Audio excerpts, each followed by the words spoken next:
রেখে নতুন away jersey উন্মোচন করেছিল 5 বার বিশ্ব চ্যাম্পিয়ন ব্রাজিল। বাট যখনই তারা তাদের জার্সি প্রকাশ করলো তখনই সবার নজরে আসলো এক অদ্ভুত জিনিস।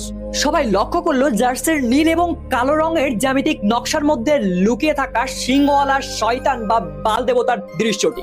অনেকেই দাবি করছে এটা সম্পূর্ণ ইচ্ছাকৃতভাবেই করা হয়েছে, কারণ জার্সির দিকে যে কেউ একবার তাকালেই ওর ভিতরে থাকা ওই নকশাটা খুব সহজেই বুঝতে পারবে। তাহলে এই জিনিস কিভাবে নির্মাতাদের চোখে পড়েনি? অনেকে তো এটিকে অপশক্তির প্রতীকও বলছে। পরবর্তীতে এই বিষয়ে জার্সির প্রস্তুতকারক নাইকি কোম্পানি বলেছে এই ডিজাইনটি ব্রাজিলের বন্যপ্রাণী এবং বিশ্ব ক্রীড়া সংস্কৃতির মেলবন্ধনে তৈরি করা হয়েছে। এতে কোনো ধর্মীয় বা অশুভ প্রতীকের ব্যবহার করা হয়নি।